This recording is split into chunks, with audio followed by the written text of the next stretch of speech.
I never thought I'd be in this position, so it feels like a dream come true. We have 61 acres here of mainly grassland or permanent pasture, some people call it, and a bit of woodland. And we're hoping to mainly focus on livestock keeping, chickens as well. That's going to be your bit. I'm actually a travel agent, have been for over 20 years. When we first met, I was actually a vegetarian.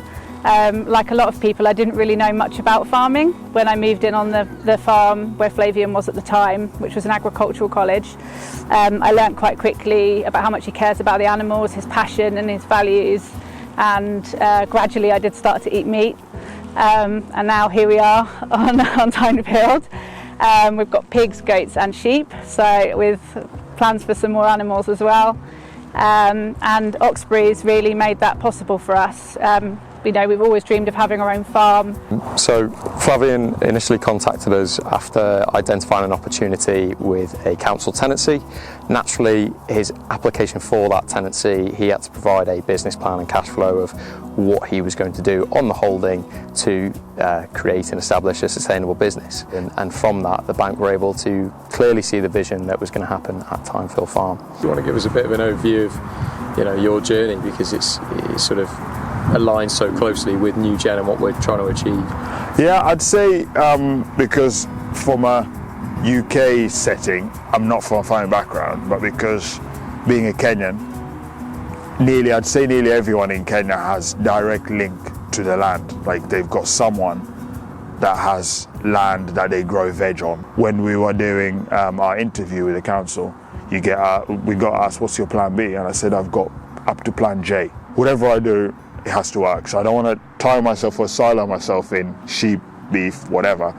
Anything I do, so long as it's viable, it works with what our landlords want us to do, it works in the environment, social, providing food for the community, and I'm getting joy out of it. As long as it makes money, I'm in.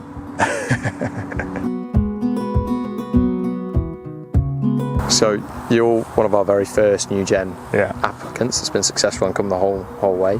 Obviously did a lot of work at the front end to understand your costs and what you might need, but how did that develop going through the process with Oxbury? I'd say you sort of you can have all the knowledge, and which I found going into this application, like with the council, that sort of asking, you get all these questions asked, but it always boils down to money. And I'm like, look, I haven't got X amount of money, but I've got the knowledge, I've got the passion, it's gonna work. Whatever I have to do to make it work, I'll make it work. But you still need that starting capital to get it going. This is potentially a tenancy over quite a few years.